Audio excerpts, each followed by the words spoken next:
नमस्कार दोस्तों, आप सभी का स्वागत है हमारे YouTube channel GS history point पे। आज के वीडियो में हम देखेंगे जो ओल्ड एनसीईआरटी ज्योग्राफी की क्लास चल रही थी उसी को कंटिन्यू करेंगे। और आज का जो अध्याय हमारा है वो 10वां अध्याय है। तो इससे पहले के वीडियो अगर आपने नहीं देखे हैं तो पहले वो वाले भी वीडियो देख लीजिए आप, ठीक है। तो चैप्टर नंबर क्या है आज का 10।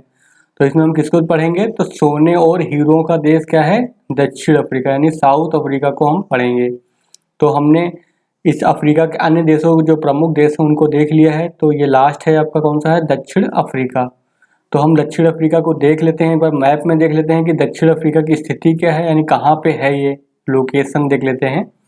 चलिए मैप की ओर बढ़ते हैं। तो ये रहा मैप आपका। तो यहाँ पे आप दिखाई दे रहा होगा दक्षिण अफ्रीका यानी साउथ अफ्रीका आपको यू दिख रहा है ये, ठीक है। तो साउथ अफ्रीका ये जो है यहाँ पर है, यानी कि ये कैसा एक है, अटलांटिक महासागर से भी इसकी सीमा जुड़ी हुई है और जो हिंद महासागर है उससे भी जिसकी तटीय रेखा जो है लगती है। तो ये कैसा एक देश है, तटीय क्षेत्र पर स्थित देश है ये, ठीक है। तो हमें ये भी याद रखना होता है कि कोई भी देश जो है वो लैंड लॉक्ड है, यानी कि चारों तरफ से भूमि से घिरा हुआ है, या उसकी जो कोई भी सीमा जो है वो तटरेखा से भी लगती है। तो चलिए हमने मैप में तो देख लिया है इस देश को। अब हम चलिए इसके बारे में पढ़ते हैं कि जो दक्षिण अफ्रीका देश है वहाँ की स्थिति क्या क्या है, क्या क्या मिलता है, वहाँ खनिज कैसे पाए जाते हैं, वहाँ की जो जलवायु है वो कैसी है। तो जैसा कि एनसीईआरटी में आपको पता है कुछ परिभाषाओं के बारे में बताया जाता है, तो हमें इनके बारे में मालूम होना चाहिए ताकि हमारी जो समझ होती है वो अच्छे से विकसित होगी। तो यहाँ पर पहला जो दे रखा है शब्द क्या दे रखा, अंतरीप। तो अंतरीप क्या क्या होता है, अंतरीप वह होता है क्षेत्र होता है भूमि का वह संकरा भाग, यानी नैरो पार्ट है ये, जो समुद्र में घुसा हुआ हो। यानी कि मान लो कोई भी देश होती है उसकी तट रेखा जो होती है तो ऐसे ऐसे ऊबड़ खाबड़ होती है, ठीक है। तो ये वाला जो क्षेत्र है यानी कि जो समुद्र की ओर निकला हुआ जो क्षेत्र है, समुद्र में घुसा हुआ क्षेत्र है, इसी को क्या बोलते हैं, अंतरीप। तो ध्यान रखिएगा। अगला दे रखा समुद्री धारा, ठीक है। तो महासागर की सतह पर जब जल के एक भाग का प्रवाह क्या है, निश्चित दिशा में नदी के समान बहता, जैसे आपने देखा होगा धरातल पे नदियां ऐसे ऐसे बहती हैं, ठीक है। ऐसे ही क्या है महासागरों में भी जो है जल की एक निश्चित मात्रा जो होती है वो एक निश्चित दिशा की ओर गतिशील होता है, तो उसी को क्या बोलेंगे, समुद्री धारा। तो आई हो आपको ये टर्म जो है आपको क्लियर हो गए होंगे। तो चलिए आगे बढ़ते हैं, दक्षिण अफ्रीका के बारे में पढ़ते हैं। तो दक्षिण अफ्रीका महाद्वीप के सुदूर दक्षिण में स्थित है। तो हमने मैप में देखा था, तो जो अफ्रीका महाद्वीप है, अफ्रीका कॉन्टिनेंटल है, उसके दक्षिण में था, ठीक है। जैसे हमने अगर मान लो मैप बनाते हैं अगर रफली, तो ऐसे मान लो बनाते हैं अगर मैप, ठीक है। ये अगर मैप बनाते हैं तो दक्षिण अफ्रीका कहाँ मिलेगा आपको, यहाँ पे मिलेगा। ये पार्ट क्या है, दक्षिण अफ्रीका। फिर यह एक बड़ा देश है। तो इन देशों यानी जो अफ्रीका के जो देश हैं उनमें भी एक, उनमें बड़े बड़े देश हैं तो उनमें ये भी एक बड़ा देश है, छोटा देश नहीं बड़ा देश है। फिर इसका क्षेत्रफल जो है भारत के क्षेत्रफल का कितना है, 3/8 भाग है, लेकिन इसकी जनसंख्या बहुत कम है यहाँ पे, यानी कि पॉपुलेशन बहुत ही कम पाई जाती है। फिर यह अपनी खनिज संपदा के लिए सारे संसार में प्रसिद्ध है, यानी कि यहाँ पे जो खनिज संपदा बहुत खनिज से संपन्न देश है ये, इसको ये बोलेंगे हम। फिर खनिज संपदा में मुख्य रूप से सोना और हीरे विशेष रूप से उल्लेखनीय है। तो जो जिस देश में सोना मिलेगा, हीरा मिलेगा, वो देश क्या हो जाएगा, महत्वपूर्ण हो जाएगा संसाधन की दृष्टि से, ठीक है। फिर क्या है, इस देश के मानचित्र को देखो, तो आपने देख ही लिया है मानचित्र को। यह एक ओर से क्या है अटलांटिक महासागर, तो इसके इधर से क्या है आपके अटलांटिक महासागर है, और दूसरी ओर से क्या है हिंद महासागर से क्या घिरा हुआ है, तो इधर क्या है आपका हिंद महासागर है। ये मैंने आपको पहले ही बता दिया था। चलिए अब यहाँ पे हम देख लेते हैं कि यहाँ पे जो है भूमि और जलवायु यहाँ की कैसी है। तो भूमि और जलवायु को देखेंगे हम। तो यहाँ की भूमि और जलवायु की अगर बात करते हैं तो लगभग जो पूरा दक्षिण अफ्रीका एक ऐसा ऊंचा पठार है। तो कैसा है, यानी प्लेट्यू पर ये स्थित है, जिसका ढाल क्या है, पश्चिम की ओर है, यानी कि जो ढाल है स्लोप है वो किधर की ओर होगा, पश्चिम दिशा की ओर होगा। तो मगर मतलब ऐसे मैप में बना लेते हैं, अगर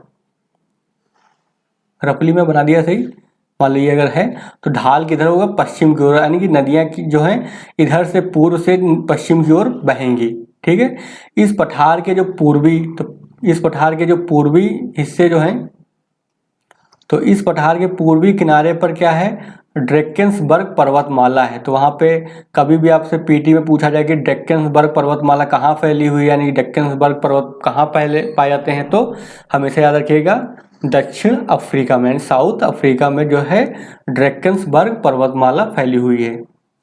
फिर यही जो कुछ महत्वपूर्ण बिंदु होते हैं, आप एक नोट डाउन कर लिया करिए, ताकि दोबारा कभी आपको एनसीईआरटी पढ़ने की जरूरत ना पड़े, वही बार बार चीज़ों को रिवाइज कर लें आप, ठीक है। ये फैक्ट हैं, यहीं से पूछे भी जाते हैं क्वेश्चन वगैरह। फिर इनकी कुछ पहाड़ियों की ऊंचाई जो है 3000 मीटर से भी अधिक है। इन पर्वतों के पूर्व में क्या है, भूमि का ढाल बहुत तेज है, और दक्षिण की ओर ढाल क्या है, सीढ़ी के समान, यानी कि कम धीरे धीरे ढाल है, यानी ऐसा स्लोप है। और अगर पूरब की बात करें तो ऐसा ढाल होगा, खड़ा ढाल होगा। इधर इधर क्या ढाल है, जेंटल ढाल, यानी कि कम ढाल है। फिर पठारी प्रदेश जो है घास से ढके हुए हैं, यानी कि, और इसे क्या बोलते हैं, वेल्ड कहते हैं। ये भी बहुत इंपॉर्टेंट है, हमेशा पूछा जाता है कि क्वेश्चन में दिया जाता है कि वेल्ड जो है घास के मैदान कहाँ पाए जाते हैं, तो दक्षिण अफ्रीका में पाए जाते हैं। तो ये एक फैक्ट है, इसको भी याद कर लीजिए कि वेल्ड घास के मैदान कहाँ मिलते हैं, वेल्ड में। तो वेल्ड कहाँ मिलेंगे, दक्षिण अफ्रीका में।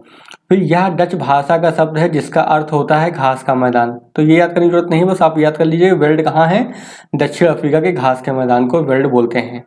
फिर दक्षिण अफ्रीका जो है कोष्ण शीतोष्ण कटिबंध में स्थित है, यानी गर्म और ठंडा दोनों। इसकी जलवायु जो है कई कारणों से मृदुल है, नहीं मृदुल क्या होता है, सॉफ्ट, यानी कि ज़्यादा ना तो गर्मी हो रही है ना तो ज़्यादा ठंडी हो रही है। तो कैसा है, मृदुल, सॉफ्ट है। यह तीन ओर से महासागर से घिरा है। इसका कारण क्या है, सॉफ्ट होने का रीज़न क्या है। अब देखिए, मान लो आपका ये जो है अफ्रीका महाद्वीप है, और यहाँ पर कोई देश है, तो यहाँ पर भी क्या, हिंद महासागर है, इधर भी पानी है, इधर भी पानी है।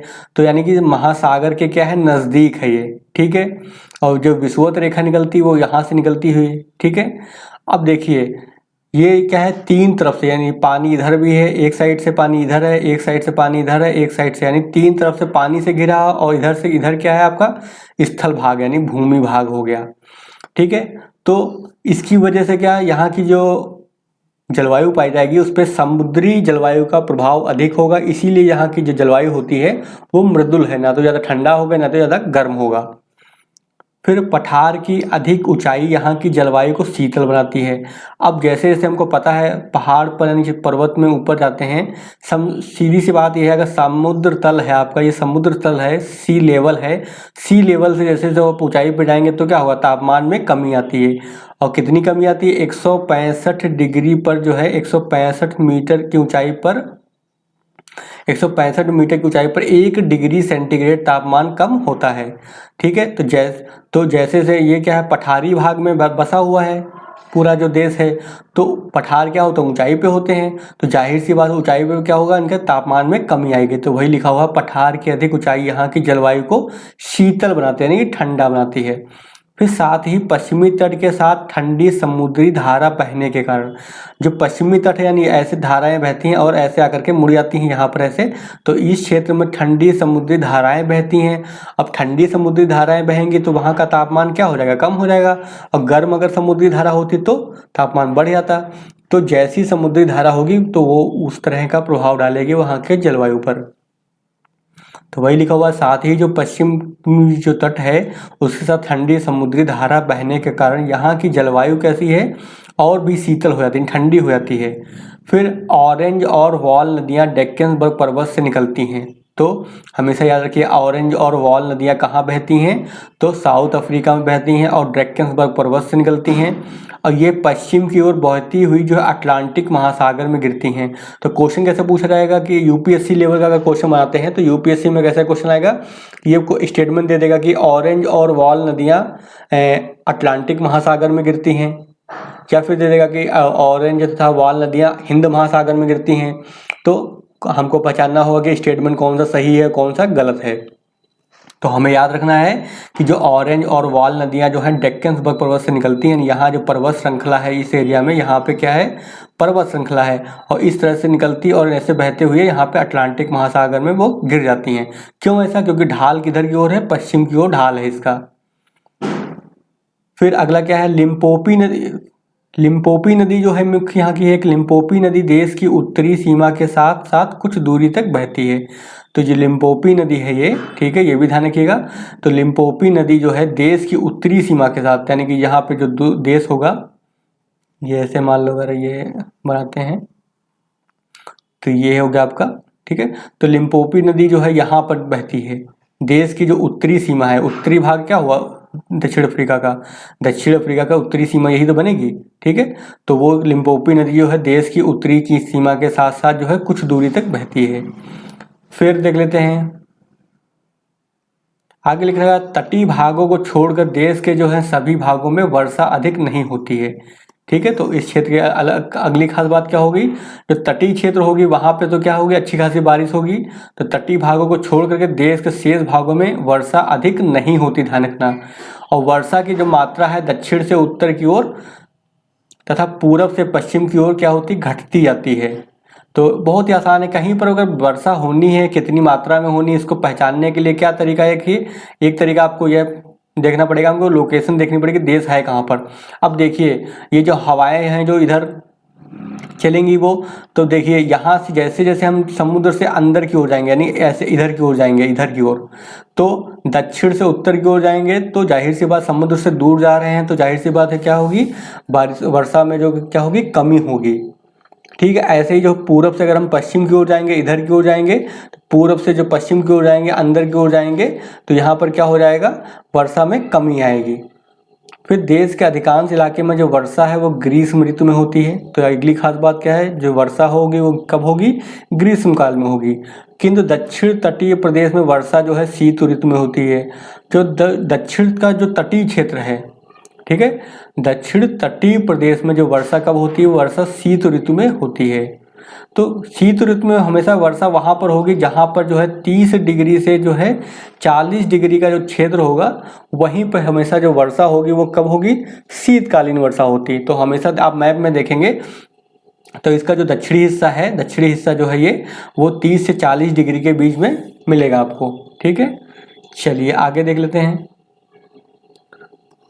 अगला क्या है, आगे है साधन और उनका उपयोग। अब यहाँ पे किस तरह की मिट्टी मिलती है, फसलें कौन सी होती हैं, इसको हम देखेंगे। तो साधन और उनके उपयोग में देख लेते हैं। तो मिट्टी और फसल दे रखा है पहला। तो देश के जो पश्चिमी भाग में एक बहुत बड़े हिस्से में क्या है, पर्याप्त वर्षा नहीं होती है, क्योंकि वर्षा की जो मात्रा है क्या पूरब से पश्चिम की ओर घटती है। तो पूरब में तो ज़्यादा वर्षा होगी लेकिन पश्चिम में वर्षा की मात्रा में क्या हो जाएगी, कमी हो जाएगी। तो वही लिखा हुआ, देश के पश्चिमी भाग के एक बहुत बड़े हिस्से में पर्याप्त वर्षा नहीं होती है, अतः यहाँ एक कैसा है, सूखा प्रदेश है, ठीक है।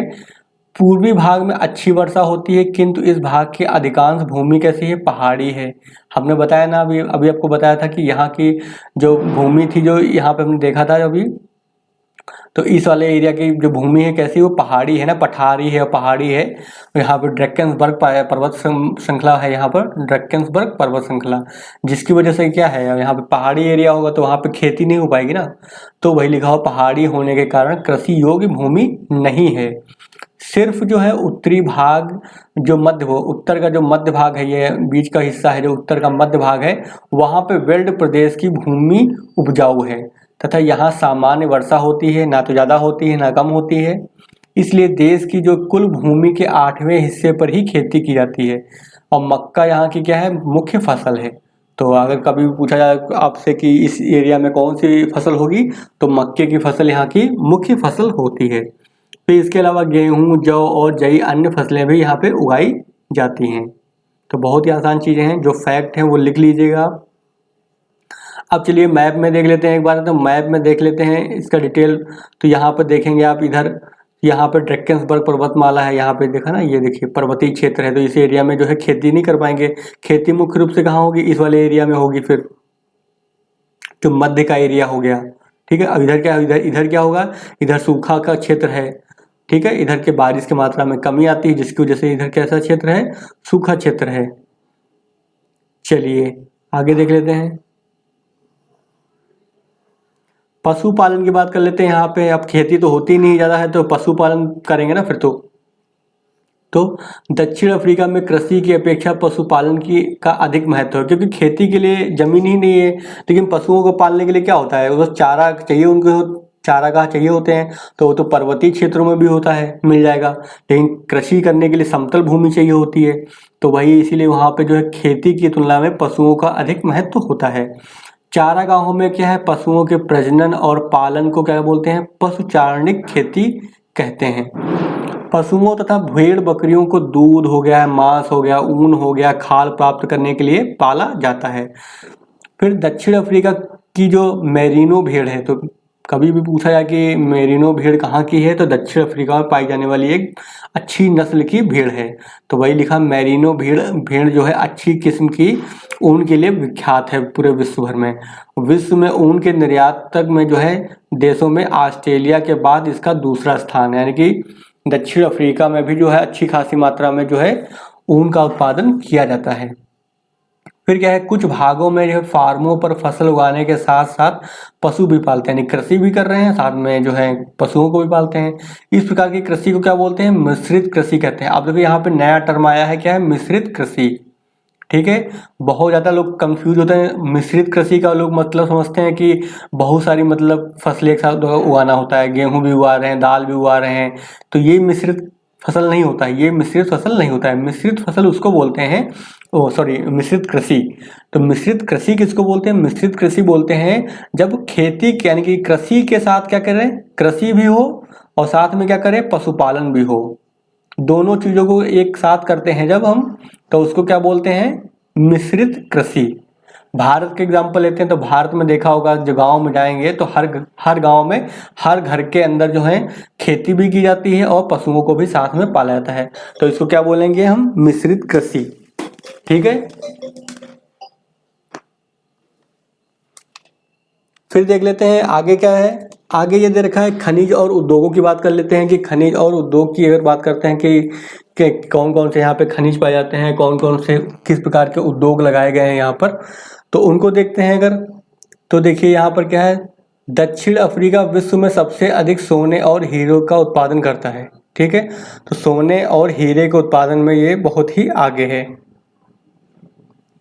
फिर देख लेते हैं आगे, विश्व का जो लगभग आधा सोना जो है दक्षिण अफ्रीका में निकाला जाता है। सोने की खाने, जोहान्सबर्ग बहुत फेमस जगह है यहाँ की, जोहान्सबर्ग, तो उस जो सिटी है वहाँ का शहर है, उसी के आसपास मुख्य रूप से सोने की खाने जो है मिल पाई जाती हैं, यानी कि वहाँ पे हैं। फिर देख लेते हैं आगे, तो जोहान्सबर्ग को हमने देख लिया। आगे क्या कह रहा है, आगे ये बता रहा है कि जो स्वर्ण युक्त चट्टानों को जो है बारूद के विस्फोट से तोड़ा जाता है, नहीं कैसे निकालते हैं, और फिर इन्हें कूटा धोया और छाना जाता है, ये प्रोसेस होता है। ये सब हमको पढ़ने की जरूरत नहीं है। फिर आगे देखिए, किम्बरले की हीरे की खान। तो कभी भी आए क्वेश्चन आपसे कि किम्बरले की खान जो है किससे संबंधित है, तो हीरे की खानों से ये संबंधित है। ये आपको एकदम अच्छे से याद रहना चाहिए कि किम्बरले की खान जो है वो हीरे की खान से संबंधित होनी चाहिए, और सोने की खान किससे संबंधित है, वो जोहान्सबर्ग। ठीक है, चलिए आगे देख लेते हैं।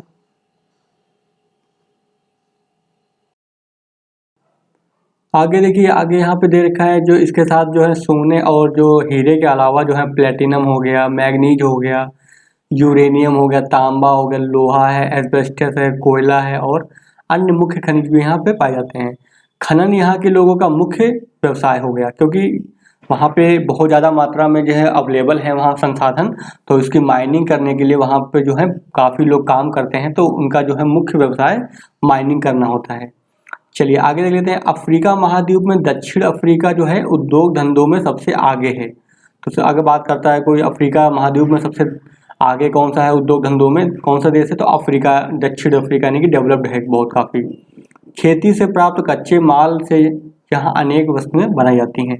डिब्बों में बंद फल हैं, संसाधित खाद्य पदार्थ हो गए, चीनी हो गई, सिगरेट हो गया, मांस हो गया, दूध हो गया, और दूध के उत्पाद हो गए, कपड़ा है, यहाँ के उद्योगों में बनी मुख्य वस्तुएं हैं। फिर लोहा और इस्पात उद्योग इस देश का क्या है, प्रमुख उद्योग बन गया है। धातु उद्योग और रासायनिक उद्योग भी विकसित हो रहे हैं, तो इसके साथ ही जो है यहाँ पे धातु उद्योग और रसायन उद्योग भी विकसित हो रहे हैं।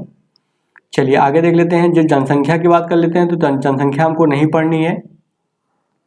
फिर यहाँ पर क्या है, यद्यपि इस देश में गोरे लोगों की संख्या कम है, ठीक है, यहाँ पे मुख्य रूप से काले लोग हैं, लेकिन गोरे लोग की जो है कम मात्रा में है, लेकिन सरकार में उनकी भागीदारी उन्हीं की, यानी कि इस देश पे कब्जा कहने का मतलब उन्हीं का ही है, समझ गए आप।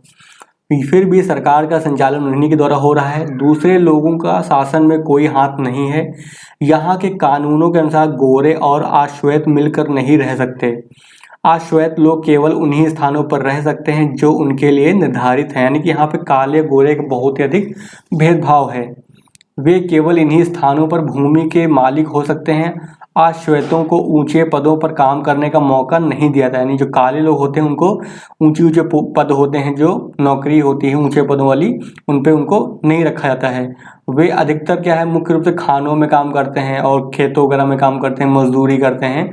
उन्हें वेतन भी जो है गोरे लोगों से कम दिया जाता है। इस प्रकार राजनैतिक, आर्थिक एवं सामाजिक सभी क्षेत्रों में जो आश्वेत लोग हैं और गोरों के बीच क्या है, अलगाव है।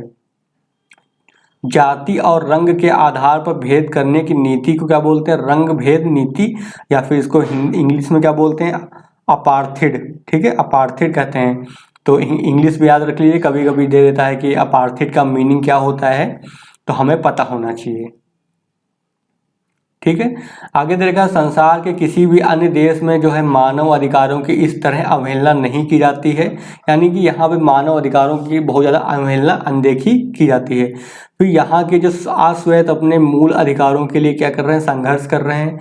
इस संघर्ष में हजारों लोगों की, जिनमें बच्चे भी शामिल हैं, उनकी मृत्यु हुई है। भारत सहित संसार के अनेक देश दक्षिण अफ्रीका के जो आश्वेत निवासियों के संघर्ष का क्या करते हैं, समर्थन दे रहे हैं। कई देशों ने दक्षिण अफ्रीका की सरकार से सभी संबंध तोड़ लिए हैं, फिर भी जो है अभी कुछ देश ऐसे हैं जो दक्षिण अफ्रीका से अपना व्यापारिक एवं अन्य संबंध बनाए हुए हैं। इन देशों से भी यह आग्रह किया जा रहा है कि वे अपना संबंध दक्षिण अफ्रीका से तोड़ लें। यानी जब ये जो एनसीईआरटी पुरानी है तो उस समय की जो है परिघटनाएं लिखी हुई हैं, हालांकि वर्तमान समय में भी जो वहाँ पे अभी भी रंग भेद नीति अभी भी चल रही है, ठीक है, ये नहीं कि खत्म हो गई है। चलिए आगे देख लेते हैं, यहाँ का जो है अब देख लेते हैं मुख्य बिंदु कुछ मिलता है हमको है, तो यहाँ पर देख सकते हैं, यहाँ पर देख लें, जोहान्सबर्ग जो है दक्षिण अफ्रीका का सबसे बड़ा नगर है। तो जोहान्सबर्ग यहाँ पे क्या है, सोने की खानें पाई जाती हैं, वो क्या है, सबसे बड़ा क्या है, मुख्य नगर है यहाँ का। और यह एक व्यापारिक तथा औद्योगिक केंद्र है, क्योंकि यहाँ पे उद्योग लगे हैं। फिर प्रिटोरिया नगर देश की राजधानी है। तो ना अगर बात करते हैं राजधानी कौन है साउथ अफ्रीका की, तो प्रिटोरिया, ध्यान रखिएगा, प्रिटोरिया जो है राजधानी है इसकी। पर वैधानिक राजधानी की अगर बात करते हैं, ठीक है, तो केप टाउन में है। तो दो राजधानी यहाँ पे, एक तो प्रिटोरिया नगर देश की राजधानी है और दूसरा वैधानिक, यानी कि जहाँ पे राजनीतिक सारी एक्टिविटी होती हैं वो कौन सी है, वो केप टाउन में है, क्योंकि सरकार के जो सर्वोच्च अंग यहीं स्थित हैं। जितनी भी पार्लियामेंट वगैरह होगी और अन्य जो संस्थान होते हैं, मंत्रालय वगैरह होंगे, वो यहीं पर होंगे। यह सबसे बड़ा बंदरगाह भी है। तो जो केप टाउन है वो क्या है, एक बंदरगाह भी है। डरबन और पोर्ट एलिजाबेथ जो है देश के दो अन्य प्रमुख बंदरगाह हैं। तो यहाँ पे हमने देख लिया कि दो अन्य प्रमुख बंदरगाह भी हैं, एक तो कौन सा है, डरबन हो गया, दूसरा क्या होगा, पोर्ट एलिजाबेथ। देश में काफ़ी रेल मार्ग बनाए गए हैं, इनकी सहायता से ही देश की खनिज संपदा, कृषि है, उद्योगों का विकास संभव हो सका है। तो ये हमने पूरा देख लिया। अब यहाँ पे देख लेते हैं कुछ नए जो टर्म आए हैं। तो पहला है पशु चारणी खेती क्या होती है। तो पशु चारणी खेती क्या होती है, दूध हो गया, मांस हो गया, ऊन हो गया, खाल हो गया, प्राप्त करने के लिए चारागाहों में पशुओं का पालन और प्रजनन करना, यानी कि अच्छे तरीके से जो है इसमें उनको पाला जाता है, फार्म हाउस पर उनको रखा जाता है, वहाँ पे उनसे दूध निकाला जाता है, मांस प्राप्त किया जाता है, ऊन प्राप्त की जाती है और खाल प्राप्त की जाती है। फिर दूसरा है मिश्रित कृषि। तो ये तो हमने आपको बता ही दिया कि एक ही फार्म पर यानी खेत पर खेती के साथ साथ जो है पशुओं को भी पालना, तो इसी को क्या बोलते हैं, मिश्रित कृषि, बहुत इंपॉर्टेंट है। और रंग भेद नीति तो हमने देख ही ली कि जाति और रंग के आधार पर लोगों से भेदभाव करने की नीति को क्या बोलते हैं, रंग भेद की नीति। तो ये रहा आज का आपका 10वां चैप्टर। यहाँ से जो इम्पोर्टेंट चीज़ें आपको बताई गई हैं उनको आप नोट कर लीजिए, दोबारा इसको पढ़ने की जरूरत नहीं पड़ेगी आपको। और यूपीएससी में भी इस टाइप से क्वेश्चन पूछता है कभी कभी, बाकी स्टेट के एग्जाम में तो आते ही आते एग्जाम है, फैक्ट पूछे ही जाते हैं। तो आपके यहाँ से फैक्ट ये तैयार हो गए। तो चलिए आज का वीडियो हम यहीं पर ख़त्म करते हैं। वीडियो को पसंद आता है तो वीडियो को लाइक जरूर करिएगा हमारी मेहनत को सपोर्ट कीजिए, ठीक है। और चैनल पे नए हैं तो चैनल को सब्सक्राइब जरूर करिएगा और अपने दोस्तों के साथ भी शेयर कीजिएगा वीडियो को, ताकि हमारे लोगों तक पहुंच सके ये वीडियो। चलिए आज का वीडियो हम यहीं पे ख़त्म करते हैं, मिलते हैं फिर नेक्स्ट वीडियो में।